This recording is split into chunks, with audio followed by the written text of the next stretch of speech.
ರೂಮಿನಲ್ಲಿ ಕುಳಿತು ಸುಗುಣಾಳ ಡೈರಿಯನ್ನು ಓದುತ್ತಿದ್ದಳು ಅಮೃತ ತಲ್ಲೀನಳಾಗಿ. ಅವಳ ಗೆಳತಿಯ ಕಷ್ಟದ ದಿನಗಳೇ ತುಂಬಿತ್ತು.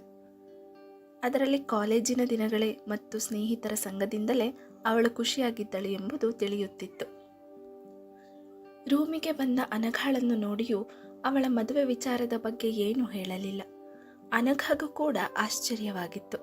ಮಾತನಾಡಿಸಲು ಹೋದರೂ ಅನು ಸ್ವಲ್ಪ ಬ್ಯುಸಿ ಇದ್ದೀನಿ, ಓದ್ಕೋಬೇಕು, ಇಂಟರ್ನಲ್ಸ್ ಇದೆ ಎಂದು ಸುಳ್ಳು ಹೇಳಿ ಡೈರಿಯನ್ನು ಓದುತ್ತಿದ್ದಳು. ಅಮೃತಾಳದು ಯುದ್ಧ ಕಾಲದಲ್ಲಿ ಶಸ್ತ್ರಾಭ್ಯಾಸ ಎನ್ನುವ ಹಾಗಲ್ಲವೇ ಅವಳು ಓದುತ್ತಿದ್ದದ್ದು. ಅದಕ್ಕೆ ಅನು ಕೂಡ ಅದರ ಬಗ್ಗೆ ಹೆಚ್ಚು ಗಮನ ಕೊಡದೆ ಅವಳು ಹೇಳಿದ್ದು ನಿಜವೆಂದು ನಂಬಿ ತನ್ನ ಪಾಡಿಗೆ ಅಕ್ಷಯನನ್ನು ನೆನೆಯುತ್ತಾ ಮಲಗಿದಳು. ಇವತ್ತು ಡೈರಿ ಓದಿ ಮುಗಿಸಿ ಮಲಗಬೇಕೆಂದು ನಿರ್ಧರಿಸಿದ್ದಳು. ಆದರೆ ಮುಕ್ಕಾಲು ಭಾಗ ಓದಿ ಮುಗಿಸಿ ಅಲ್ಲಿಯೇ ನಿದ್ರಿಸಿದ್ದಳು. ಬೆಳಗ್ಗೆ ಕೌಸಲ್ಯರವರು, ಹೇಗೂ ಅನು ಒಪ್ಪಾಯ್ತಲ್ಲ, ಹುಡುಗನ ಕಡೆಯವ್ರಿಗೆ ಫೋನ್ ಮಾಡಿ ವಿಷಯ ತಿಳಿಸ್ಬೇಕಿತ್ತು ಎಂದರು ಮನೋಹರರಿಗೆ ಕಾಫಿ ನೀಡುತ್ತಾ. ಹ್ಞೂ ಮಾಡ್ತೀನಿ, ಇಷ್ಟು ಬೆಳಗ್ಗೆ ಫೋನ್ ಮಾಡೋದು ಸರಿಯಾಗೋದಿಲ್ಲ ಅನಿಸುತ್ತೆ, ಆಫೀಸ್ನಲ್ಲಿ ಮಾಡಿ ಹೇಳ್ತೀನಿ ಅಂದರು. ಸರಿ ಆಯಿತು ಎಂದು ಅಡುಗೆ ಮನೆಗೆ ಹೊರಟವರು ತಮ್ಮ ಕೆಲಸಗಳಲ್ಲಿ ತೊಡಗಿದರು. ಅನಘ ಕೂಡ ಕೆಳಗೆ ಬಂದು ಅಮ್ಮನ ಸಹಾಯಕ್ಕೆ ನಿಂತಳು. ಅನು, ಸಾಕು ಕೆಲಸ ಮಾಡಿದ್ದು, ಇನ್ಮೇಲೆ ನೀನು ಕೆಲಸ ಮಾಡೋದು ಬೇಡ ಕಣೆ, ಮದುವೆ ಆಗೋವರೆಗೂ ಆರಾಮಾಗಿರು ಕಂದ ಎಂದರು. ಯಾಕಮ್ಮ ಹೀಗಂತ್ಯ, ಇನ್ನು ಮದುವೆ ಫಿಕ್ಸ್ ಆಗಿಲ್ಲ, ಅಷ್ಟು ಬೇಗ ದೂರ ಮಾಡಿದೆ ಎಂದಳು ಬೇಜಾರಿನಿಂದ. ಅಯ್ಯೋ ಇಲ್ಲಮ್ಮ ಕಂದ, ಹೆತ್ತವ್ರು ಹೇಗೆ ತಮ್ಮ ಮಕ್ಕಳನ್ನ ದೂರ ಮಾಡ್ತಾರ? ನಾನು ಹೇಳಿದ್ದು ಆಗಲ್ಲ. ತಮ್ಮ ಮನೆ ಹೆಣ್ಮಕ್ಳು ಮದುವೆ ನಂತರ ಇನ್ನೊಂದು ಮನೆಯಲ್ಲಿ ದೀಪ ಬೆಳಗುವವರಾಗಿರ್ತಾರೆ. ಅಲ್ಲದೆ ಆ ಕುಟುಂಬದ ಬೆನ್ನೆಲುಬಾಗಿ ಜವಾಬ್ದಾರಿಗಳನ್ನು ತೆಗೆದುಕೊಂಡು ಗಂಡನಿಗೆ ಆಸರೆಯಾಗಿ ಅತ್ತೆ ಮಾವಂದರಿಗೆ ಗೌರವ ಕೊಡುತ್ತಾ ಅವರು ಹೇಳಿದ ದಾರಿಯಲ್ಲಿ ನಡೆಯುತ್ತಾ ಮಕ್ಕಳನ್ನು ಸಲಹುತ್ತಾ ತಮ್ಮ ಆಸೆಗಳಿಗಿಂತ ಮನೆಯವರಿಷ್ಟ ಕಷ್ಟಗಳಿಗೆ ಸ್ಪಂದಿಸುತ್ತಾ ಸದಾ ಕೆಲಸದಲ್ಲಿ ತೊಡಗಿಕೊಂಡಿರುವ ತಮಗೆ ಅಂತ ಸಮಯವನ್ನು ವಹಿಸೋದಕ್ಕೆ ಆಗೋದಿಲ್ಲ.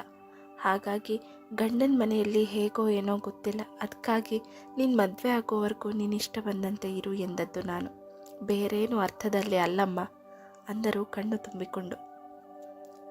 ಪಾಪ, ಹೆತ್ತವರಿಗೆ ತಮ್ಮ ಮಕ್ಕಳನ್ನು ಮದುವೆ ಮಾಡಿಕೊಟ್ಟ ತಕ್ಷಣ ಜವಾಬ್ದಾರಿ ಕಳೆದುಕೊಂಡಂತೆ ಅಲ್ಲ, ಬದಲಾಗಿ ತಮ್ಮ ಮನೆಯ ದೀಪವನ್ನು ಇನ್ನೊಬ್ಬರ ಮನೆಯನ್ನು ಬೆಳಗಲು ಕಳಿಸಿಕೊಟ್ಟಿರುತ್ತಾರೆ. ಆದರೆ ಅಲ್ಲಿ ಏನಾದರೂ ಲೋಪಗಳಿವೆಯೇ, ತಮ್ಮ ಮಗಳಿಗೆ ತೊಂದರೆಗಳಿವೆಯೇ, ಅವಳು ಸುಖವಾಗಿದ್ದಾಳೆಯೇ ಎಂದು ಕ್ಷಣವೂ ಹೆತ್ತವರ ಹೃದಯ ಪರಿತಪಿಸುತ್ತದೆ. ಹಾಗೆಯೇ ಕೌಸಲ್ಯ ಅವರು ಕೂಡ ತಮ್ಮ ಮಗಳ ತವರಲ್ಲಿ ಇದ್ದಷ್ಟು ದಿನ ಸುಖದಿಂದ ಇರಲಿ ಎಂದು ಬಯಸಿದ್ದರು. ಇಲ್ಲಮ್ಮ, ನನಗೇನು ಕೆಲಸಗಳು ತೊಂದರೆ ಅಥವಾ ಭಾರ ಎನಿಸಲ್ಲ, ನಂಗೆ ಹೀಗೆ ಇರೋದಕ್ಕಿಷ್ಟನಮ್ಮ, ನಿಮ್ಗಳ ಸೇವೆಯನ್ನು ಮದುವೆ ಆಗುವವರೆಗಾದರೂ ಮಾಡೋದಕ್ಕೆ ಅವಕಾಶ ಕೊಡಿ ಎಂದಳು ಕಣ್ಣೀರಿಡುತ್ತ. ಮಗಳ ಮಾತನ್ನು ಕೇಳಿದ ಕೌಸಲ್ಯ ಅವರು ಮಗಳನ್ನು ತಬ್ಬಿ ಹಣೆಗೆ ಮುತ್ತಿಟ್ಟರು. ಆಗ ತಾನೇ ಎದ್ದು ಬಂದ ಅಮೃತ ಇವರಿಬ್ಬರನ್ನು ನೋಡಿ, ಏನ್ರಮ್ಮ ಮಾಡ್ತಿದ್ದೀರಾ, ತಪ್ಕೊಂಡು ಕಣ್ಣೀರಾಕಿಕೊಳ್ಳುವಂಥದ್ದೇನಾಯಿತು ಈಗ? ಅನು, ಏನಾಯ್ತು ನಿಂಗೆ, ಯಾಕೆ ಹೇಳ್ತಿದ್ದೀಯೇ, ಎಲ್ಲರೂ ಹುಷಾರಾಗಿದ್ದಾರೆ ತಾನೆ ಎಂದಳು ನಿದ್ದೆಗಣ್ಣಿನಲ್ಲಿ.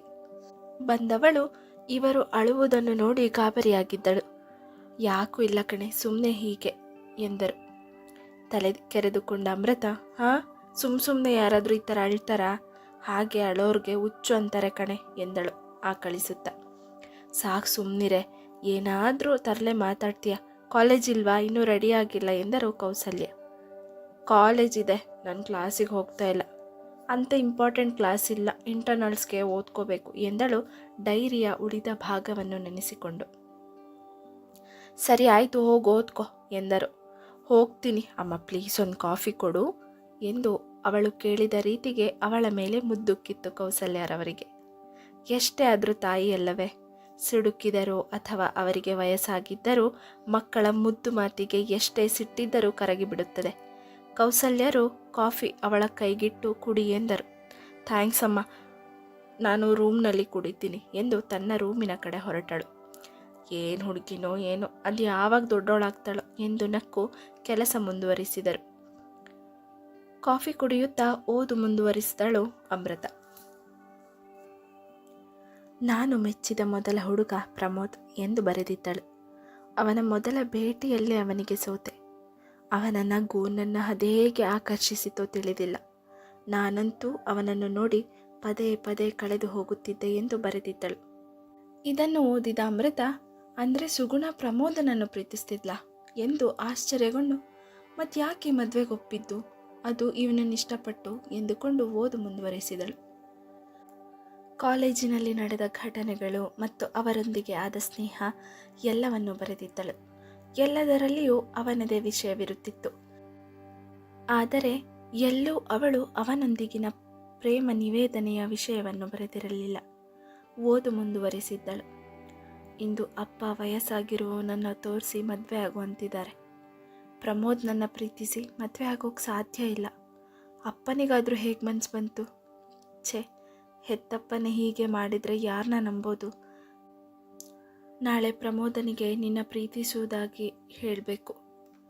ಅವನು ಇಲ್ಲ ಅಂದ್ರೆ ಅನ್ನೋ ಭಯ ಕಾಡ್ತಿದೆ. ಹಾಗಂತ ಸುಮ್ಮನೆ ಇದ್ದರೆ ನಮ್ಮಪ್ಪ ಆ ಮುದುಕನಿಗೆ ಕಟ್ತಾರೆ ನನ್ನ ಎಂದು ಬರೆದಿದ್ದಳು ಸುಗುಣ. ಸುಗುಣ ಹೇಳಿಲ್ವ ಪ್ರಮೋದನಿಗೆ ಎಂದುಕೊಳ್ಳುತ್ತಾ, ನನ್ನ ಪ್ರೀತಿ ನನಗೆ ಮೋಸ ಮಾಡ್ತು. ಪ್ರಮೋದ ನನ್ನನ್ನು ಪ್ರೀತಿಸ್ತಿಲ್ಲ, ಪ್ರೀತಿಸೋದೂ ಇಲ್ಲ. ಅವನು ಅಮೃತಾಳನ್ನು ಪ್ರೀತಿಸುತ್ತಿದ್ದಾನಂತೆ. ಅವಳು ಕೂಡ ಒಪ್ಪಿರಬಹುದು. ಅವರಿಬ್ಬರ ಪ್ರೀತಿಯನ್ನು ಹಾಳುಗೆಡವಲ್ಲ ನಾನು. ನನ್ನ ಹಣೆಯ ಬರಕ್ಕೆ ಬೇರೆಯವ್ರು ತಾನೇ ಏನು ಮಾಡ್ಯಾರು? ಮನಸ್ಸು ಅವನನ್ನು ತೀರ ಹಚ್ಕೊಂಡ್ರೆ ಏನು ಮಾಡಲಿ? ಅಪ್ಪ ತೋರಿಸಿದವ್ರನ್ನೇ ಒಪ್ಪೋದು ಸರಿ ಅನಿಸುತ್ತೆ. ನನ್ನ ಗೆಳತಿ ಮತ್ತು ಪ್ರಮೋದ ಚೆನ್ನಾಗಿರಬೇಕು ಮತ್ತು ಖುಷಿಯಾಗಿರಬೇಕು ಎಂದು ಬರೆದಿದ್ದಳು. ಇದನ್ನು ನೋಡಿದ ಅಮೃತಾಳಿಗೆ ಆಘಾತವಾಗಿತ್ತು ಮತ್ತು ಸುಗುಣಳ ಮೇಲೆ ಅಗಾಧ ಸಿಟ್ಟು ಬಂದಿತ್ತು. ನನ್ನ ಕಥೆಗಳ ಬಗ್ಗೆ ಹಾಗೂ ಪಾತ್ರಗಳ ಬಗ್ಗೆ ನಿಮ್ಮ ಅನಿಸಿಕೆಗಳನ್ನು ಕಮೆಂಟ್ನಲ್ಲಿ ತಿಳಿಸಿ. ಹಾಗೂ ಈ ಕಥೆ ಇಷ್ಟ ಆದರೆ ದಯವಿಟ್ಟು ಲೈಕ್ ಮಾಡಿ, ಶೇರ್ ಮಾಡೋದರ ಜೊತೆಗೆ ಸಬ್ಸ್ಕ್ರೈಬ್ ಮಾಡಿ. ಧನ್ಯವಾದಗಳು.